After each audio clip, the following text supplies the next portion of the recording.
Muy buen lunes, bienvenidos y bienvenidas aquí a ¿Qué parte no entendiste? Vamos a estar acompañándote durante esta tarde con muchas cosas interesantísimas, así que la invitación, la propuesta como siempre es que te quedes acompañándonos a través de la pantalla del 10 TV y me voy con mi primera invitada, la doctora Emilia Ruiz de la Secretaría de Defensa del Consumidor, como cada lunes. ¿Cómo estás, Emi? ¿Qué tal? ¿Cómo estás, Mabel? Bien, muy bien, afortunadamente sí, con un fin de semana la verdad que súper lindo, ¿no? Que estuvo hermoso el tiempo, así que bueno, espero que también nuestros televidentes lo hayan disfrutado, lo hayan pasado excelente. Bueno, y Defensa del Consumidor sigue trabajando y terminó multando a una empresa de giros y transferencias de dinero. Me gustaría que me cuentes cómo se dio todo esto. Sí, la verdad que fue un hecho muy grave. Culminó con la sanción de multa después de instruirse el sumario administrativo. El expediente se había iniciado por la denuncia de un consumidor que manifestaba que había concurrido a esta empresa de giros y transferencias a retirar un giro, como habitualmente hacía. No era la primera vez que él concurría a esta empresa, pero esta vez le habían pedido el cumplimiento de ciertos requisitos que no se los habían pedido en las veces anteriores en las que él había concurrido. Él consultó el porqué, manifestó que nunca le habían pedido esos requisitos, que él nunca había tenido ningún tipo de inconveniente para retirar este tipo de giros. Lo tuvieron esperando primero media hora, después 15 minutos más, sin informarle a qué se debía la espera o a qué se debía este tipo de requisitos. Claro, que le estaban exigiendo. La situación anómala, digamos, que estaba pasando en ese contexto, ¿no? Exacto. Justamente lo que él manifestaba era que si nunca le habían pedido esos requisitos, ¿por qué se lo pedían ahora? Y sobre todo el tema de la demora, ¿qué es lo que estaban esperando? ¿Por qué demoraban en entregarle su dinero? Ellos le informaban que estaban esperando desde Buenos Aires una respuesta. Pasados 30 minutos más, él pidió el libro de quejas, no lo tenían, se demoraron media hora más. Entonces, cuando entregaron el libro de quejas no era el autorizado por la Secretaría de Defensa del Consumidor. Que como venimos hablando en reiteradas veces, el libro de quejas al cual está obligada la empresa a entregar no es un libro de quejas cualquiera, sino que tiene que estar autorizado por la Secretaría de Defensa del Consumidor y foliado también. Y esto tiene que estar en todos los comercios, por ejemplo, si yo digo en una panadería, por más que sea chiquitita en mi barrio, tiene que estar también. En todos los comercios tiene que estar a disposición del consumidor el libro de quejas. Hasta en un almacén rubricado y foliado por la Secretaría de Defensa del Consumidor, exacto. No solamente lo tienen que tener, sino que lo tienen que tener a disposición, porque muchas veces los tienen guardados. Sí. Tiene que estar a disposición y tiene que estar Yo creo que muy informado. Pocas veces he visto uno así pasando, por ejemplo. No, todavía cuando lo he pedido no me lo han querido dar. Todavía se sigue verificando que no lo tienen a disposición y el que tienen no cumple con los requisitos que exige la normativa, que es esto que te decía, que tiene que estar rubricado y foliado por la Secretaría. Bueno, lo pidió, demoraron en entregárselo y cuando se lo entregaron no era el que se exige legalmente. Iniciado el sumario administrativo, bueno, fracasada la instancia conciliatoria, la empresa no ofreció propuesta conciliatoria, fracasó. Abierto el sumario administrativo, se logró acreditar que en esa oportunidad efectivamente le habían pedido requisitos que no se los pedían en otras oportunidades anteriores. ¿Tenía que ver con el monto del dinero? ¿Cuál era la excusa que ellos ponían? Lo que ellos ponían era que era el monto de dinero, pero la realidad era que no, quedó acreditado porque ellos también... no era necesario para un monto similar. El que él estaba pidiendo mayores requisitos. Lo que quedó acreditado en este expediente, porque ellos después adjuntan... jurada, le piden muchas cosas así que son extrañas y digamos, pensamos en esto del monto, porque sí hay un monto generalmente que está condicionado, que creo que supera los 40.000 pesos, donde uno tiene que empezar a dar determinadas cuentas, Exacto, ¿no? Exacto, no era el caso pero más allá de eso, aún si hubiera sido así el caso, se hizo hincapié en que los requisitos que se tienen que cumplir de acuerdo a los montos de dinero o de acuerdo a determinada característica que tenga la operatoria, tienen que estar informados. No puede uno ir a noticiarse por medio del que lo atiende en el mostrador de acuerdo a las circunstancias, porque así suena que es arbitrario. Bueno, en este caso lo que se logró acreditar es eso, que al final de todo terminaba siendo discrecional el tema de llenar ciertos formularios o no, más allá, aparte de la cierta cantidad de dinero. La confianza que inspiraba en la persona, el cliente, no, porque ellos adjuntaron un manual en donde estaban todos los requisitos que tenían que cumplir, pero la realidad es que eso no estaba a disposición del consumidor.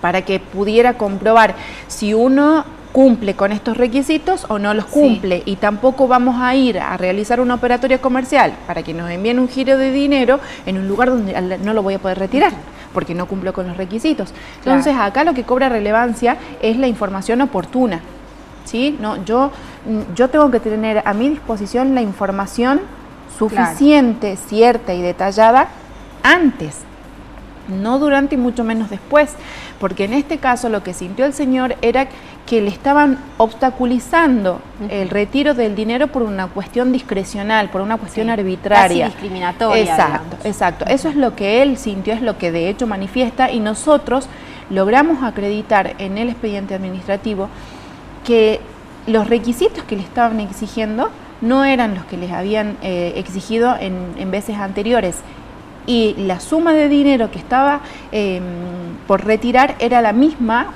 o no había mayores diferencias con las que había retirado en oportunidades anteriores, con lo cual dependía del empleado, ahora sí, ahora no.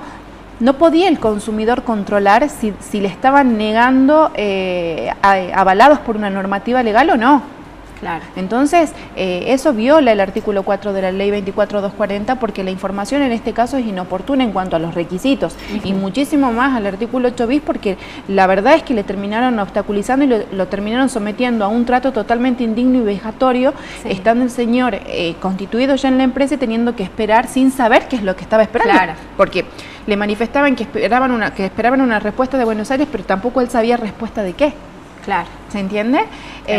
Sí, fue tremendo y terminó con una sanción que se emitió la semana anterior, justamente por la gravedad del asunto, porque entendemos que la mayoría de los reclamos que se reciben tienen que ver con la falta de información.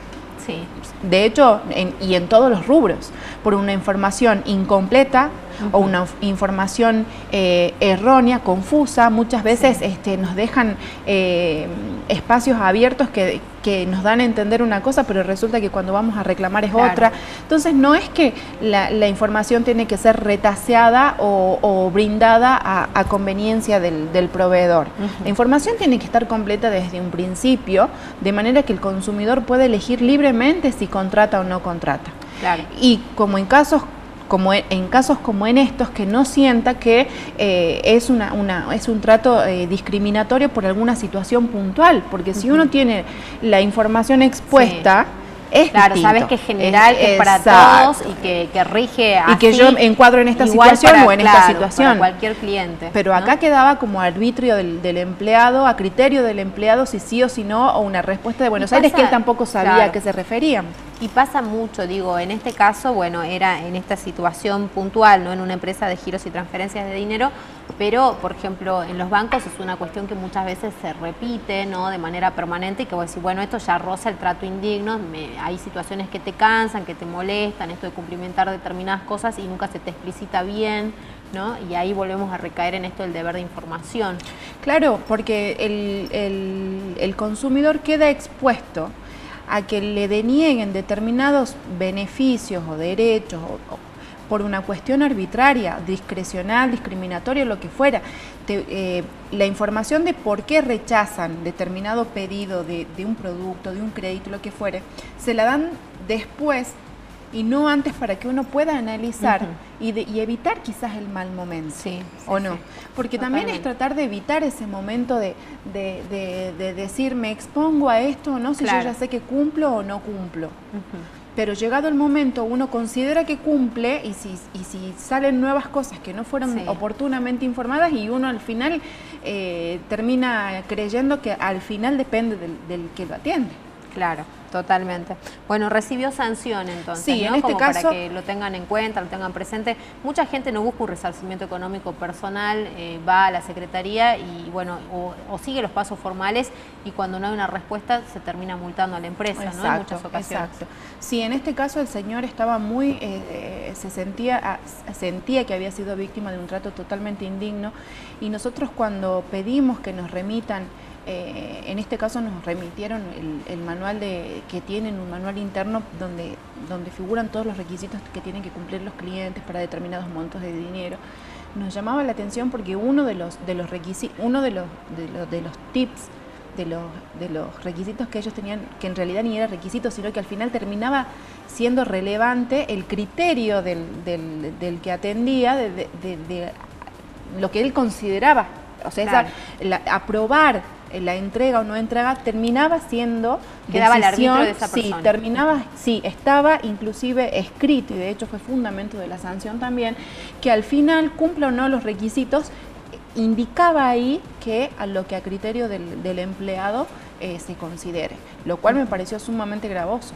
Claro, y no es de alguna manera también, digamos, violatorio, no sé, en el caso de una persona, si yo tengo la posibilidad de girarle X cantidad de dinero, ¿no? Esa suma está permitida, digamos, hacer ese giro o esa transferencia de dinero que el otro lo reciba. Con más razón. Independientemente, digamos, de su misma situación tributaria. Con más razón. Este era un giro que estaba a nombre de él y que ya estaba en condiciones de retirarlo. O sea, era más grave la situación que si hubiera sido él el que giraba. Claro. Él estaba retirando un dinero que le habían enviado a nombre de él, como en muchas oportunidades anteriores. Claro. Es como que de repente no podía. ¿Por qué? No había motivo. Bueno, vamos a seguir analizando estas cuestiones. A mí de todas maneras hay cosas que realmente me da como apuro informar, no porque uno no cumpla con las leyes, sino porque, pues, ¿y por qué tengo que decirle al banco en qué voy a gastar X cantidad de dinero? Viste que cuando superas un determinado monto en un retiro, ellos te piden que vos primero que firmes un formulario, que llenes una forma y que les digas además para qué vas a usar tu propio dinero. Eso me parece espantoso, digamos, ¿no? Ya sacándolo de contexto, pero sí me parece que habría que ver cómo, de alguna manera, cómo uno, sobre todo si es dinero que uno tiene blanqueado, ¿no? Porque por eso está bancarizado, me parece un horror tener que decirle, mire, lo quiero sacar porque no confío en el banco, o lo quiero sacar porque se me da la gana y me lo voy a gastar en lo que quiera. Pero no sé, hay cosas que la verdad que hay que revisarlas, ¿no? Sí, yo considero que en cuanto a los requisitos, en cuanto a lo que a todas las exigencias del banco a la larga, no todo correspondería o sí. Siempre hay que analizar caso por caso y puntual. Tampoco hay que naturalizar las situaciones, y si vos considerás en esto como que te sentís agraviada porque te están condicionando eso para el otorgamiento de un crédito o no. Nunca sabés tampoco si es digamos, una disposición del Banco Central. Exacto. O si efectivamente es una cuestión de política comercial. Claro, de política de determinado banco, ¿no? Entonces eso también te termina fastidiando, porque decís, pero ¿por qué te tengo que dar tantas explicaciones? Bueno, toda esa es información que vos podés solicitar. Lo que pasa con la contratación de créditos, el otorgamiento de créditos por parte de los bancos, es que uno va a solicitar un crédito y la información que ellos te brindan es totalmente retaseada. Sí. Te manejas con el formulario, si es que llegaste a leer el formulario entero o no, y si no te quedás con que las exigencias son estas y volvemos a lo mismo. Si a mí me informaran desde el inicio cuáles son los requisitos que yo tengo que cumplir para que me otorguen un crédito, yo puedo defenderme ante un rechazo o no. Claro. Porque muchas veces también se ofrecen los créditos. Le ha pasado a mucha gente en el Procrear, pobres, que no sabían un montón de cosas, y digo, ahí ya nos vamos a un tema que tiene que ver, bueno, con Nación, pero también había cosas que no las sabían, digo. Por eso, como te decía recién, el tema de la información siempre está presente en la mayoría de los casos, más allá de lo que suceda. Si nosotros tenemos un maltrato, un incumplimiento de contrato, un incumplimiento en los servicios contratados, un incumplimiento de la calidad, siempre está el deber de información en el medio que ha sido vulnerado, porque no se informó correctamente, porque no se informó completamente, porque no se dio determinados detalles que a la hora de contratar son fundamentales, porque muchas veces el consumidor, si supiera la totalidad de la información, sí, es determinante para el consentimiento. Claro. Si yo hubiera sabido esto, no contrataba. Claro, ¿viste? Totalmente. Si yo hubiera sabido esto, me iba a otra empresa que me ofrecía otro tipo de condiciones, otro tipo de interés. Entonces, es importante que ante una menor duda, si vos querés saber si es un requisito que está exigido por una norma legal, por una resolución del BCRA, sí, es importante que vos lo consultes y que ellos te contesten también. Claro. Porque totalmente. Vos tenés derecho a esa información, porque de hecho a vos es justamente la que se te está analizando para otorgarte un crédito. Seguro que sí. Bueno, a tener todas estas cosas en cuenta y exigir por sus derechos. Y ya saben que la Secretaría de Defensa del Consumidor está en España 1350 y que pueden ir allí desde las 8 de la mañana hasta las 16 todos los días, ¿no? Ante cualquier duda que tengan. También tienen un 0800 y obviamente se pueden comunicar vía redes sociales también si tienen alguna duda. Así es. ¿Sí? Pueden descargar el aplicativo. El aplicativo sí, que está fantástico. Consumidor Salta. Lo pueden descargar del Play Store y su descarga es gratuita. También pueden comunicarse al 0800 555 3332. Bueno, no se pasen denunciando, ¿no? Porque es adictivo también el aplicativo. Emi, muchísimas gracias. Gracias por acompañarnos. Que tengas una excelente tarde. Nos vamos a la pausa, ya volvemos.